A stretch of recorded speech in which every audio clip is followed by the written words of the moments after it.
Wow.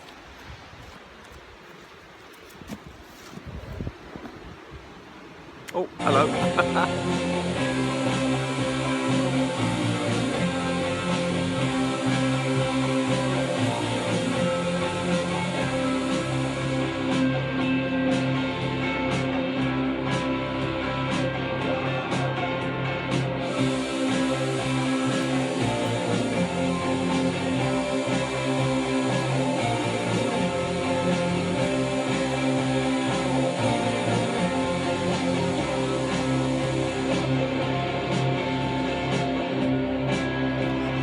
Very good morning, folks. Yes, Friday. Welcome to Jag Lives, and we are in the Space HQ studio this morning. Right, what's Jag been watching on TV? What have I been watching, man? On Netflix, watching a couple of things. The first one that I really started to enjoy is called this thing called Toon, T-O-O-N, and it's a Dutch thing, subtitles. But it's about this sort of loner chap who writes jingles for like doorbells and doors opening and things. But he gets picked up by this viral video and he becomes famous throughout it, and he doesn't want to be famous at all, and he's just this sort of, no, nine, I don't want to be like this, but the management sort of force him to become famous, and then he becomes famous as a rock star first of all, and then he becomes a gamer, and he plays this game called Fish Tank Manager. Oh, it's so funny, man. So that's one thing. I've watched one series. There's series 2 which has come out now as well, so I'm starting to watch that, and it's just this dry sort of sense of humour, the cringiness you feel for the situation he gets himself into. It's like, oh man, a shy loner guy gets thrust into the spotlight. I love that. That's brilliant. Right, another thing I've started watching as well, folks, which is it's a bit confusing to tell you the truth. It's called Living with Myself, and it started off quite good actually. It was this guy called Paul Rudd. I don't know who he is. Some sort of dry comedian sort of thing. He's pretty good, man, in his part, must admit. But he goes to the spa. He's good. He's got a good job and everything, but he's pretty useless around the house. He doesn't really do much, and his wife's sort of getting a bit sort of fed up with him, And so he goes to the spa, and he gets himself. I don't know how it happened, man. These 2 Chinese guys run the spa, and they managed to get his DNA and replicate him, but he's a better version of himself. So you can imagine the shenanigans. He has to try and hide his better self, but his better self gets involved with his wife, and she thinks, oh, he's great again, and I saw it not, but it gets very confusing because then he clones her, and the two, and I just lost the plot of what was going on, man. After about 6 or 7 episodes, I thought, I can't really work out who's supposed to be who, and what his job supposed to be, and what's going on, and he keeps finding himself, and I lost the track of who was who. I mean, the good guy is the good version of himself. He's got his hair all nice and slick and everything, and the bad version has got himself was sort of shabby and everything, but. I was rooting for the bad guy all the way, man, I tell you. So that was another good thing, Living with Myself. Or was it Living with Yourself? I can't remember. Right, another thing I've started watching as well, but it's a bit teeny, this one. It's a bit sort of, teen angst. There's a thing called Daybreak, about this. There's been a nuclear bomb burst out of nowhere, and it kills all the adults. For some reason, it's a genealogical thing. A genealogical? It kills the adults anyway.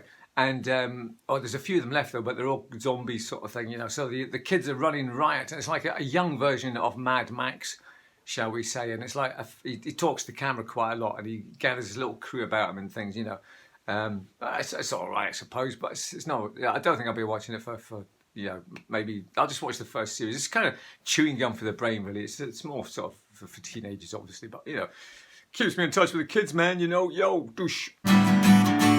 For goodness sake. No, for goodness sake. No, for goodness sake. No, for goodness sake. All right, folks. Now, today's breakfast come lunch, so brunch, I suggest. I've got 2 of these little pork sausage rolls I'm going to put them back in the bag because they're dead flaky, from Baines, man. And they're really, really tasty. So I like them with a cup of tea. So I've got 2, but I'll give one to one of the chaps in the work there. So that's breakfast. And I've got an Empire biscuit as well, man. But I must admit, I got a really good Empire biscuit a couple of days ago from Clark's, the bakery along the road there. And it was this big thing with a Halloween thing on the top. Oh man, the jam in it was like homemade. It was just, berries hanging out of it. It was brilliant. So thoroughly recommend. He said he was going to bring me another one in, this guy. So fantastic. Hopefully he will. Right, we're here at work, folks. Another day. Red 20, white 69, red 17. Frankenstein. Session's only supposed to be 11. 11. Right, folks, we're going upstairs to look at the board about what the customers say about the staff, and assuming there's a couple about me, so we'll have to see what they've been saying about Jaguar. Here we go. Right, here we go. I'll tell you what they're saying. There we go. October, what hours? There we are. There's one for me. Paul, one. Gavin and Linda. Nicolo, Linda and Gordon again. Look at me. 2 of them. Excellent. Get a bottle of wine. Yay. Right, so there's one. Gordon. Always was time for a blether.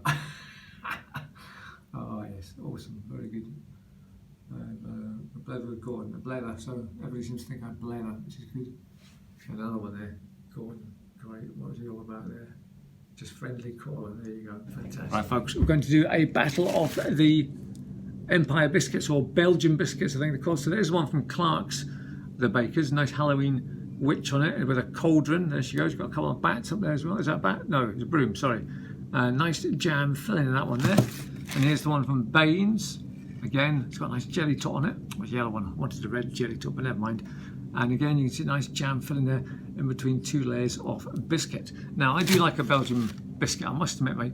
The one from Clark's is jam-packed for the jam, funnily enough.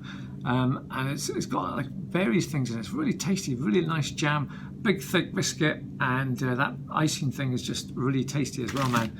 And the one from Baines is a little bit smaller, but very tasty indeed, folks. So we're going to have a bite of each of them and see which one is the best. But I'm going to need a cup of tea to go down with the pair of them. So we're just going to do that shortly. I might actually take them home and do it, folks. I'm in the mood of a Belgian bunch. I think I'll have this one, and then we'll have the Clark's one later on. Okay, here we go.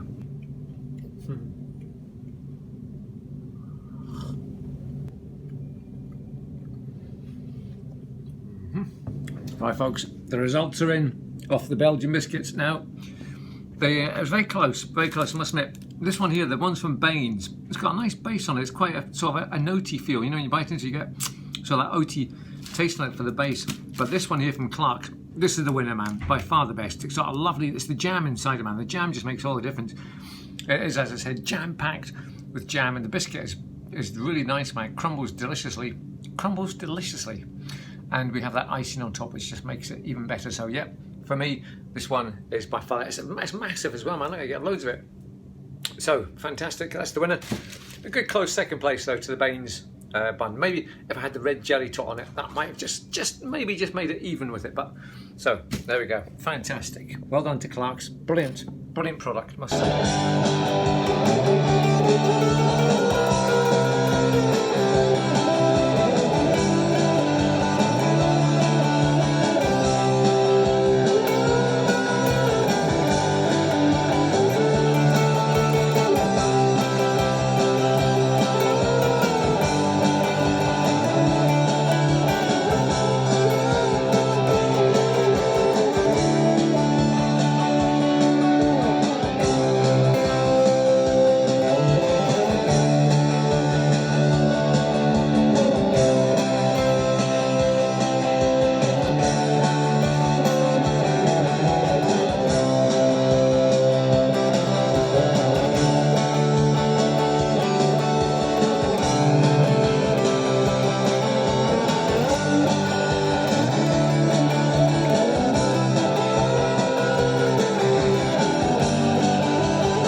Sometimes life throws you a curved ball.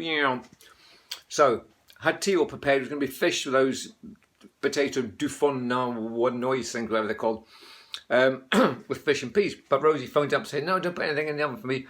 she's having tea tonight with Dawn and Paul, who are coming over. So I'm not going to put fish on just for one. I can't be bothered with that. So I have to improvise, folks. So I found a couple of eggs still in their shell by the sell-by date, so that's good.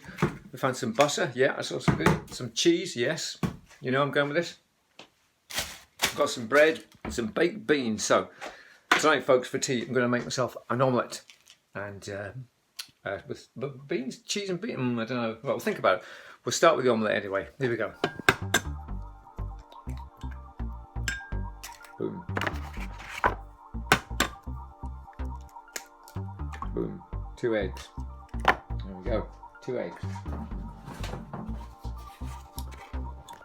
Now, in this part of the process, the stirring of the eggs, the important thing is not to put any salt or pepper into your egg just yet, because if you do that, when cooking it, it just separates the egg somehow. The salt gets into the yolk and just separates it all, so you don't get a firm texture on your omelette. So put that on last. So we're just going to go with this. That's going into the frying pan. Normal butter, and here we go. Let's put a bit of love. There we go. Butter's on. Right, butter's starting to melt. There we go. Fantastic. Of course, we need a cup of tea, obviously. Tea bag in. All the butter starts to melt, folks. Now, this really is fast food bang, because once the eggs are on, that's it. It only takes a couple of minutes for the omelette to go. So I've got the kettle on for my cup of tea, got the toast, or the bread, sorry, the bread is down and ready to go in the toaster. Yeah, but basically ready to go. Beans are in the microwave, and you put the timer on. So we'll go for 2 minutes and 10 seconds for the beans. The kettle's coming to boil, folks. Cup of tea time. Keep an eye on the omelette and grate some cheese. Voila. Also, side order of toast. There we go. Cup of tea is ready to go. We are sorted, folks. There it is. Tea time. 5-minute meal. There we go. Fantastic. Right, so there it is, folks. Tea time. 5-minute meal. Cup of tea is, well, side order of toast, and there it is. And the perfect thing is it's 5 o'clock, just in time for the chase. Excellent.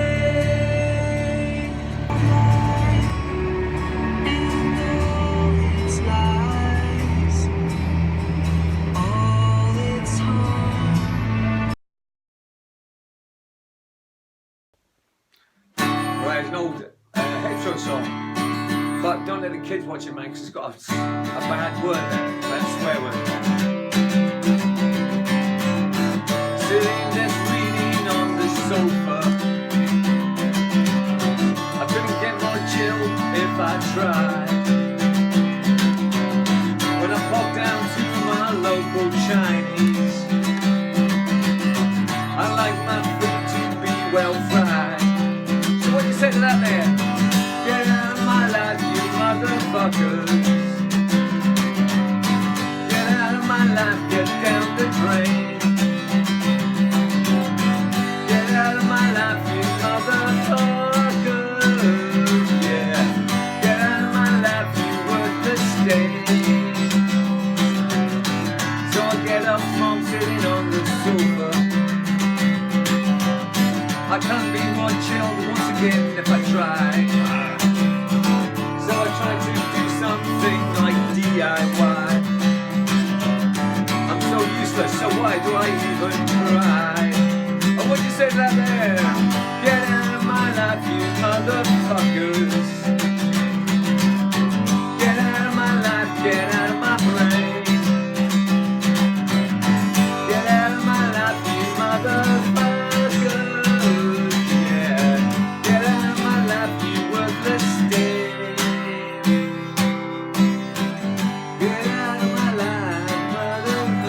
Yeah, so that bit, when it comes into the get out of my life, that got really heavy. It was sort of...